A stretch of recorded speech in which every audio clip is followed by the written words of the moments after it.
আল্লাহ বললেন, ইব্রাহিম দেখি তোমার হৃদয়ে আমার জায়গা কতটুকু, যাও কলিজার টুকরা সন্তান ইসমাইলের গলার মধ্যে তলোয়ার লাগাও।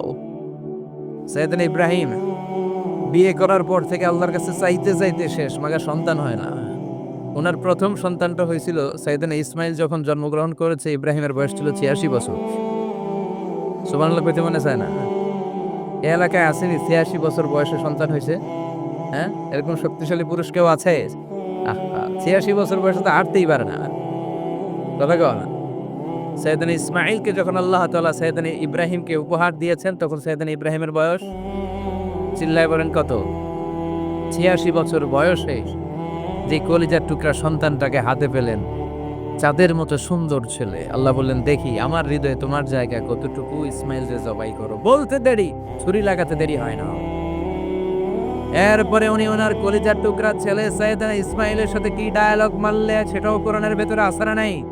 فلما بلغ معه السعي قال يا بني إني أرى في المنام أني أذبحك فانظر ماذا ترى।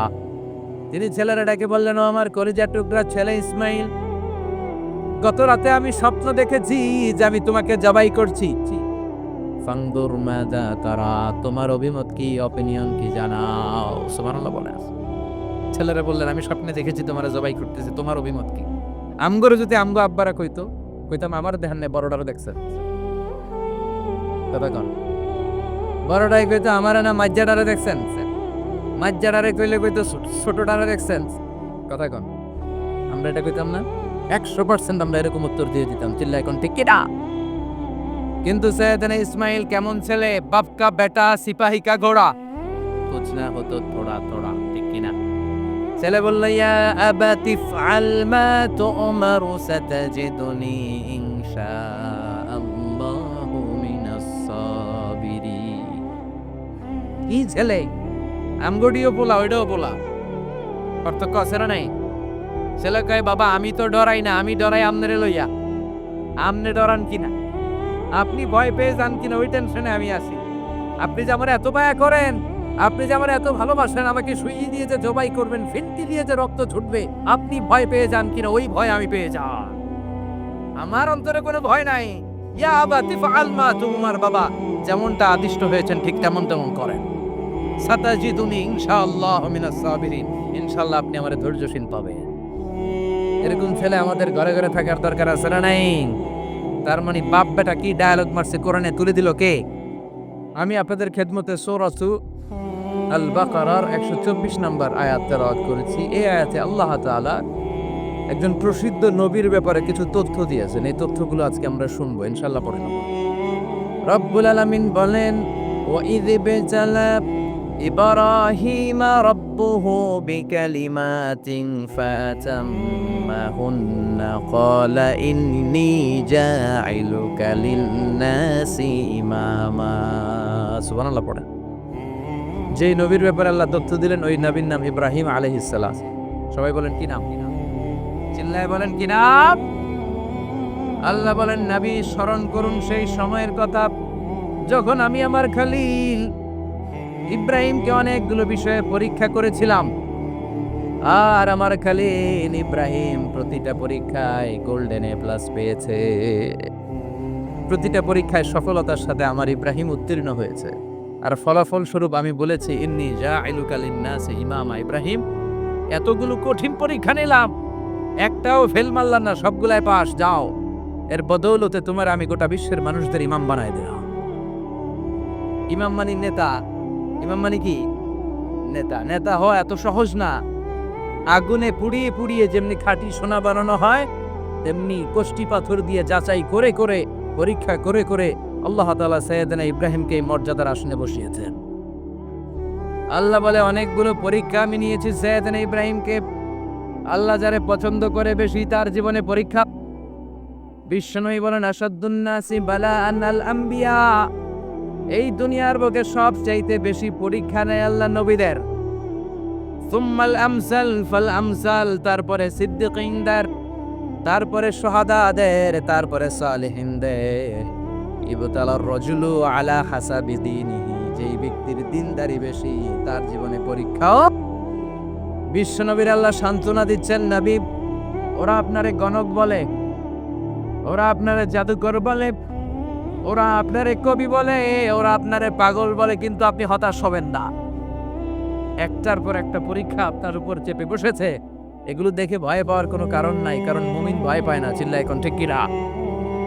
ও নবী আপনি বিচলিত হবেন না, হতাশ হবেন না।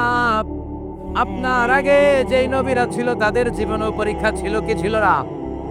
আমি আমার খালিল ইব্রাহিমকে অনেকগুলো পরীক্ষা নিয়েছি, প্রতিটা পরীক্ষায় সৈয়দনা ইব্রাহিম পাশ করেছে।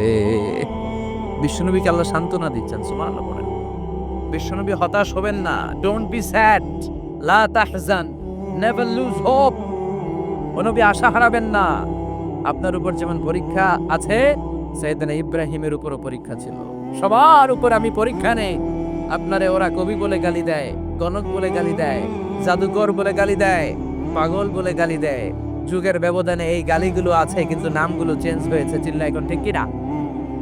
এখন আমাদেরকে কবি বলে না, গণক বলে না, পাগল বলে না, এখন আমাদেরকে বলে কাঠ মোল্লা, এখন বলে রাজা কাঠ, এখন কই যুদ্ধাপরাধী।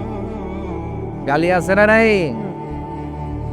গালির ভার্সন চেঞ্জ হয়, ট্যাগ লাগানোর সিস্টেম চেঞ্জ হয়, কিন্তু ট্যাগ আসরা নাই। আল্লাহ নবীর সান্ত্বনা দিয়ে বলে, নবী ভয় পাবেন না, চিন্তিত হবেন না।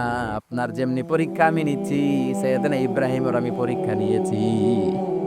আর প্রতিটা পরীক্ষায় আমার Ibrahim Khalil golden A plus, first class first, global award পেয়েছে। আর এর ফলাফল হিসেবে আমি ইব্রাহিমকে বলেছি, ইব্রাহিম তোমার আমি নেতা বানায় দিলাম। Allah put Sayyidina Ibrahim in some test. In some test. Everyone has to face test. প্রত্যেককেই test and trial পরীক্ষার সম্মুখীন হতে হয়। And Sayyidina Ibrahim successfully overcome all the tests. Allah said, Ibrahim, I'm gonna make you the leader. সুবহানাল্লাহ পড়ে। একটার পর একটা পরীক্ষা আল্লাহ নেয়ার পরে যখন দেখলেন একটা তো ফেল করে না, আল্লাহ খুশি হয়ে বললেন, যাও, ইন্নী জাইলুকা লিন-নাসি ইমামা। ইব্রাহিম আমি মুত্তাকিনদের জন্য, গোটা বিশ্বের মানুষদের জন্য তোমার ইমাম বানায় দিলাম। কত পরীক্ষা যে উনি ওনার জীবনে দিয়েছেন, কত কঠিন রাস্তা যে তিনি পাড়ি দিয়েছেন তার কোনো শেষ নাই। সর্বপ্রথম পরীক্ষা ছিল ইলকাউহু ফিন্নার, অগ্নি পরীক্ষা। কি পরীক্ষা? নমরুদ বলল, ইব্রাহিম ইমান ছেড়ে দাও, তাহলে জানে বেঁচে যাবা, নাইলে আগুনে ফেল। সাইয়েদনা ইব্রাহিমের এক কথা, জীবন যাবে কিন্তু ইমান যাবে। ইমানের পথে অবিচল থেকে আমার মরণ যেন হয়, তোমারই কাছে মিনতি আমার, তোমারই কাছে মিনতি আমার। মহামহিম দয়াময়, ইমানের পথে অবিচল থেকে আমার মরণ যেন হয়। পড়ে না আরো জোরে পড়ে না আমিন। নমরুদ বলে, ইমান ছেড়ে দাও, তা না হলে আগুনে ফেলবো। সাইয়েদনা ইব্রাহিম বলে, জীবন যাবে কিন্তু ইমান যাবে। তার মানে আগুনের পরীক্ষায় পাস। চিল্লায় বলেন, আগুনের পরীক্ষায়। পরীক্ষা নাম্বার 2, একটার পর একটা পরীক্ষা নিতে আল্লাহ শুরু করলেন। আল্লাহ বললেন, ইব্রাহিম যাও, কলিজের টুকরা সন্তানকে আর হাজারকে, আমরা ওনারা ডাকি বিবি হাজরা, আমরা কি ডাকি বাংলাদেশে? আসলে নাম কি? হাজার। যাও, তোমার স্ত্রী হাজারকে আর ইব্রাহিমকে মক্কার ধুধু প্রান্তরে ফেলে দিয়ে আস। ওখানে মানুষ নাই, প্রাণী নাই, জনমানব শূন্য। দেখি আমার কদ্দুর ভালোবাসো। বলতে দেরি, টু শব্দ না, মরুভূমিতে ফেলে দিয়ে আসবে। তার মানে পরীক্ষা নাম্বার 2তেও, কথা বলেন, 2তেও। পরীক্ষা নাম্বার 3, আল্লাহ বললেন, ইব্রাহিম দেখি তোমার হৃদয়ে আমার জায়গায় কতটুকু। যাও, কলিজার টুকরা সন্তান ইসমাইলের গলার মধ্যে তলোয়ার লাগাও। সাইয়েদনা ইব্রাহিম বিয়ে করার পর থেকে আল্লাহর কাছে চাইতে চাইতে শেষ, মাগা সন্তান হয় না। ওনার প্রথম সন্তানটা হয়েছিল সাইয়েদনা ইসমাইল যখন জন্মগ্রহণ করেছে। ইব্রাহিমের বয়স ছিল 86 বছর। সুবহানাল্লাহ কইতে মনে চায় না? এই এলাকায় আসেনি 86 বছর বয়সে সন্তান হয়েছে? হ্যাঁ, এরকম শক্তিশালী পুরুষ কেউ আছে? 86 বছর বয়সে তো হাঁটতেই পারে না। কথা কন। সৈয়দনা ইসমাঈলকে যখন আল্লাহ তাআলা সৈয়দনা ইব্রাহিমকে উপহার দিয়েছেন, তখন সৈয়দনা ইব্রাহিমের বয়স চিল্লায় বলেন কত? 86 বছর বয়সে যে কলিজার টুকরা সন্তানটাকে হাতে পেলেন, চাঁদের মতো সুন্দর ছেলে। আল্লাহ বললেন, দেখি আমার হৃদয়ে তোমার জায়গায় কতটুকু, ইসমাইলকে জবাই করো। বলতে দেরি, ছুরি লাগাতে দেরি হয় না। তার মানে এই পরীক্ষায়ও পাস। একটার পর একটা আল্লাহ পরীক্ষা নিয়ে আসে, একটার পর একটা পরীক্ষা।